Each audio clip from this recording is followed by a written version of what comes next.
All right, guys, back with another supercar walkthrough. This is Adam, and we're going through his brand new vehicle. Tell me a bit about this. This is a Toyota Supra. What?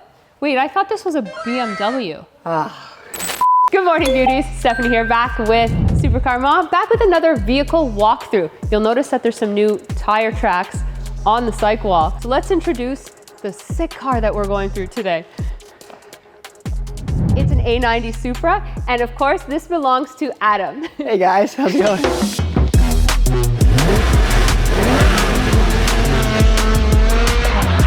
So Adam's gonna go through everything about his brand new supercar, and I think we're gonna have a bunch of cool stories. There's a whole bunch of really cool stuff about Adam that I can't wait to go through with him.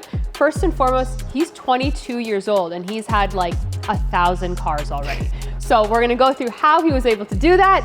We're gonna go through the car, favorite things about the car, future mods, all of that cool stuff. So okay, let's do it. All right, so here's my BMW Z4. Probably the biggest compliment I get, it's a Z4. But no, this is my 2020 A90 Supra. I just picked this up about a month ago now, and I absolutely love this car. Like Steph said, I've had 1,000 cars. So one of my very first cars I bought from my grandparents, love you grandma and grandpa, was a 2001 Nissan Sentra. That was one of the funniest cars I've had. It had half the paint stripped on one side, half the paint on the other side. I ended up throwing some 20-inch chrome rims on it. It was the worst car I've ever had, but it was a good starter car. So I had a 2001 Nissan Sentra, then I moved to a 2001 Pontiac Montana. What? So a minivan. Holy yeah, it was I didn't know that. Pretty crazy, yeah, pretty crazy time, which was nice to learn how to drive a minivan. It told my boat. It was awesome at the time being. Hold on, you've had a boat too? I did have a boat. Yeah, it was like a little 16-foot Pontiac boat, but it was great with my friends. How old were you when you had a boat? I was 17 when I had the boat. Oh yeah, so. We're gonna go through how you're able to do this all at such a young age. Yeah, we can absolutely do that. And then I moved to the 2010 Mazda 3. It had 306,000 kilometers when I bought it. And I bought it for about $3,000.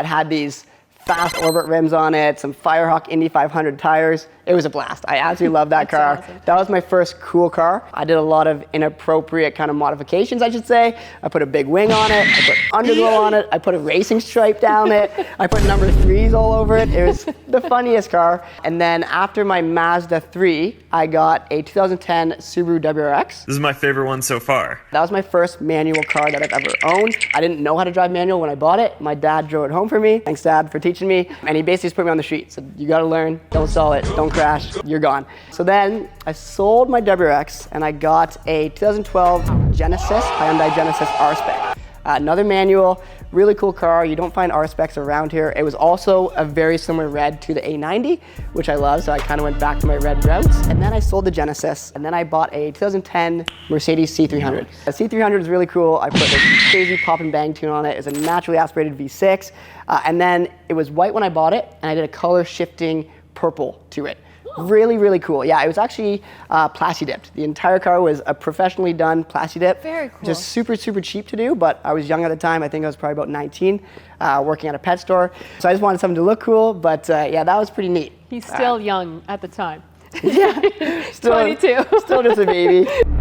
Sold the C300, and then this was my first big car purchase. I bought a 2017 Alfa Romeo Giulia. That's when you met me. That thing was sick. Yeah, that thing was such a cool car. Loved my Alfa Romeo, loved it. All my friends loved it. It was one of the best driving cars I've ever had. Handled so well, but the reliability wasn't there. It definitely had a few hiccups, that's for sure. It's an Alfa Romeo. It's an Alfa Romeo. Gotta love Italian cars. So I actually ended up starting at a dealership when I bought the Alfa Romeo, and so I auctioned that. Ladies and gentlemen, it is a fine piece, a collector's work. I got rid of it and I found a 2018 C43 AMG, which I ended up buying because I wanted an AMG for most of my life. I'm outside in an AMG. That was one of my dream cars. So I was pretty stoked to get that. Two-door coupe, again, white when I bought it, and then I also wrapped it purple. It was this crazy, plum crazy purple, like you know with your old Lamborghini Gloss wrap. Plum Explosion by Yes. 3M. That was the Yes, color. that's the exact color code. It was gorgeous. It was a head turner. Everyone knew me for my purple car. And they were like, oh, that's the guy that drives the purple car. I heard my friends tell their moms, like, oh, you know, they had no idea who I was, but they knew of the car I drove, which was pretty dang cool. You didn't even have it for that long, too. No, I had my AMG for about 6 months.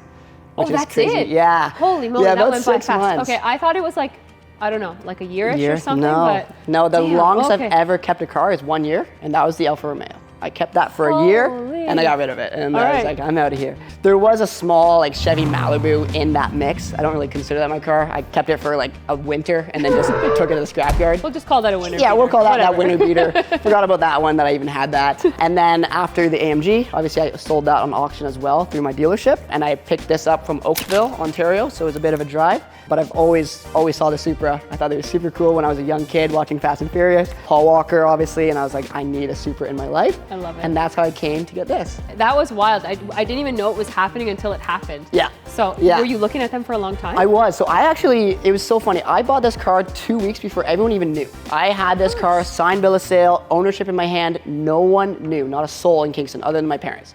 So I hit it very well. I was looking at these for about 3 months when I had the AMG because I knew the AMG just wasn't doing it for me. And I was like, I'm getting bored of this really fast. I want something different. So yeah, about 3 months that no one really knew that I was even looking at these. I did a big car reveal on my Instagram, which was cool. Yeah. A lot of people, I did the kind of like a poll of, can you guess what car I was buying? No one guessed a Supra, which was awesome. on. No one guessed a Supra.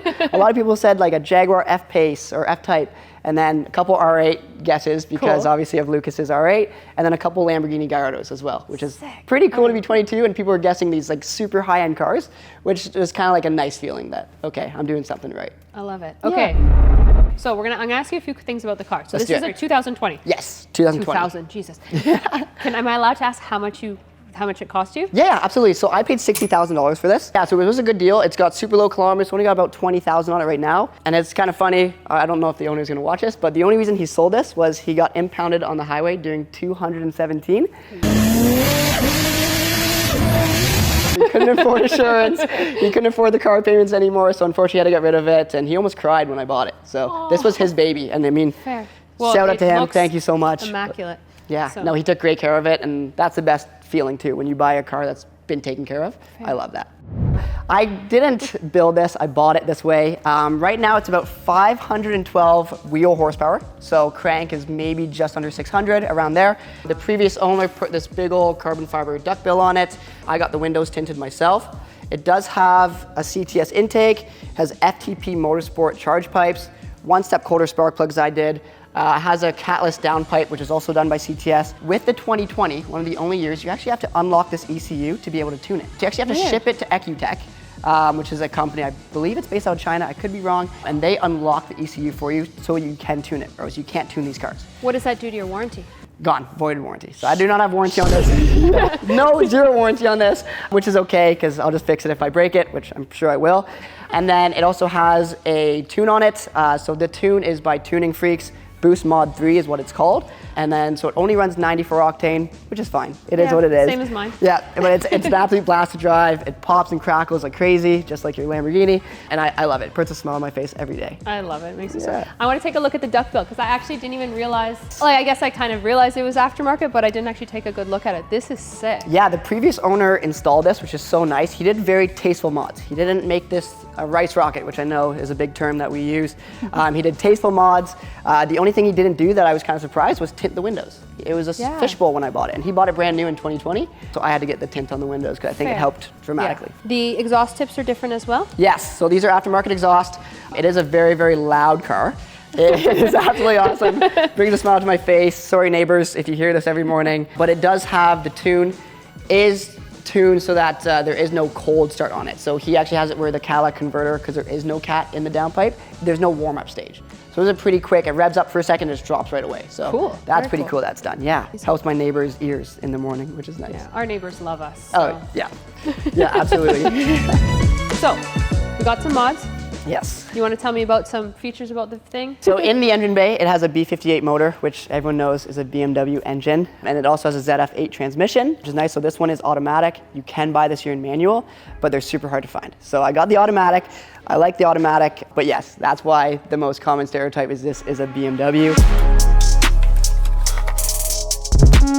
because of the engine, because of the transmission, and a few interior specs, but we'll pass that along. We'll look at those in a bit. Yeah, exactly. It's paddle shift though. It is paddle shift, yep. So this is a 3-liter inline 6 turbocharged. So stock, they only make about 300-ish horsepower. They're not a big power car from factory, which is why every Supra owner just tunes them right off the bat. Fair, that so makes sense. I think he voided his factory warranty anyways because of the kilometers and the tune and everything, so that's pretty cool. Fair. Can we see the engine? By all means, yeah, absolutely. And this is cool because you only click this twice, and then now the hood is unlocked. There's no hood latch, so you can just grab it here. That is so cool. Yeah, very unique. Oh, it's a huge hood too. Yeah. It's so clean under here. It is. I try and keep this thing clean with the nice weather.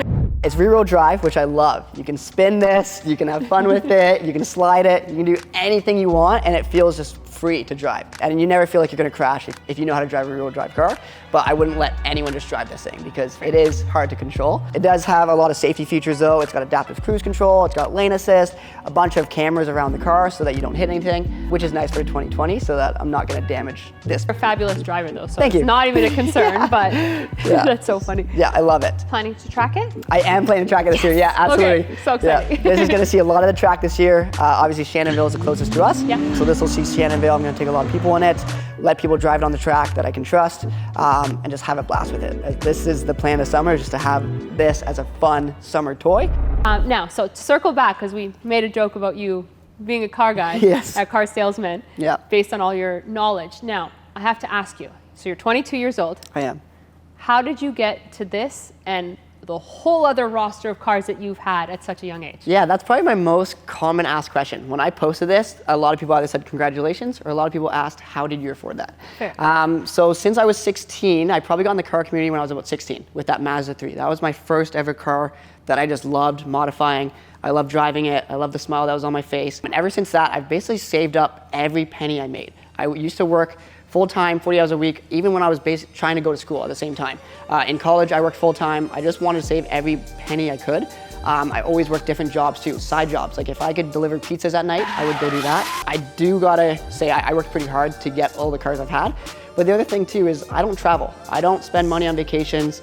I don't go outside of Canada. I've saved literally every penny. I don't really go out and eat with friends. I don't go out for drinks a lot, which yes, you can say, that's kind of lame when you're young. You should do that, but it's led me to get this. And I mean, I'm super happy for where I am. I want to keep growing.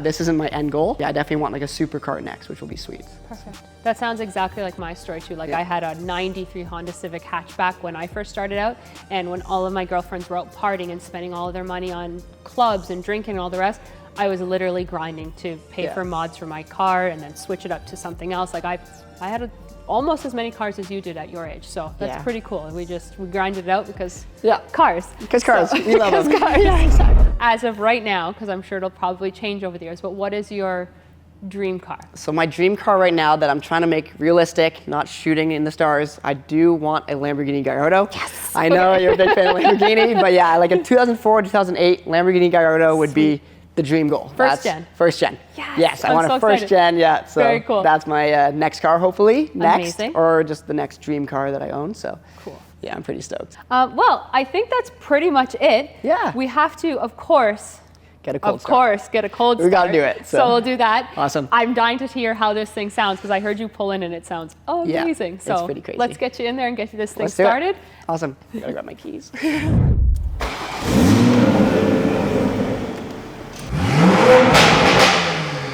That sounds sick.